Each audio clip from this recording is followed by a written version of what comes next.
बातम्यांचा बुलंद आवाज महा 24 तास। बातमी येते नांदेडच्या हातगावमधून। शिबदरा येथील आरतीच्या विवाहासाठी रयत प्रतिष्ठानची सामाजिक बांधिलकी। हातगाव तालुक्यातील शिबदरा येथील रहिवासी असलेले गायकवाड यांचे कुटुंब गेल्या अनेक दिवसापासून मोलमजुरी करून आपला उदरनिर्वाह करतात। घरातील कुटुंब प्रमुख व्यक्ती माणिकराव यांच्या निधनानंतर गायकवाड कुटुंबाची जबाबदारी कुटुंबातील 2 मुली 1 मुलासह ज्योतिबाई यांच्यावर पडली।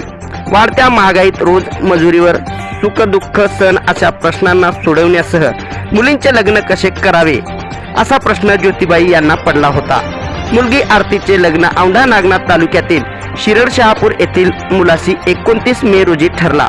तोंडावर आलेल्या विवाहाला कन्यादानाचे साहित्य खरेदीसाठी परिस्थिती आड आल्याची माहिती शिबदरा येथील सामाजिक कार्यकर्ते महेंद्र धोंगडे यांनी रयत प्रतिष्ठानचे अध्यक्ष सटवाजी पवार जवळगावकर यांना दिली। यावेळी त्यांनी रयत प्रतिष्ठानच्या सोशल मीडियावर केलेल्या आव्हानाला दानशूरांनी प्रतिसाद दिल्याने आरतीच्या सुखी संसारासाठी लागणाऱ्या सर्व वस्तू कन्यादान साहित्य विवाह 6 दिवस अगोदर 22 मे रोजी शिबदरा येथे जाऊन सुपूर्द केल्या। घरी आलेले साहित्य बघून आरती व आईच्या चेहऱ्यावर आनंद पाहायला मिळाला आहे।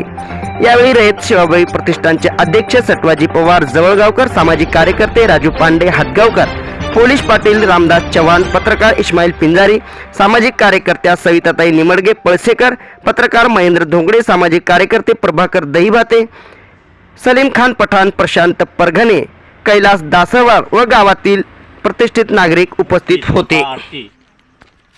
या वधूस रयत सेवाभावी प्रतिष्ठान जळगावतर्फे मदत देण्यात येत आहे। ही मदत कुठलीही सरकारी मदत नसून सर्व दानशूर दात्याच्या 100, 50, 500 आपल्या कमाईतून दिलेल्या मदतीतून ही मदत अनाथ कुटुंबाला दिली जाते आणि ती मदत आज रयत सेवाभावी प्रतिष्ठान जळगावतर्फे या ठिकाणी देण्यात येत आहे। या कुटुंबाची माहिती या भागातील पत्रकार महेंद्र कुमार धोंगडे यांनी रयत सेवाभावी प्रतिष्ठानाला दिली आणि त्या मदतीची माहिती दिल्यानंतर आव्हान दिल्यानंतर त्या कुटुंबाला 4 दिवस अगोदर ही मदत या ठिकाणी घरपोच येऊन सुपूर्द करण्यात आली।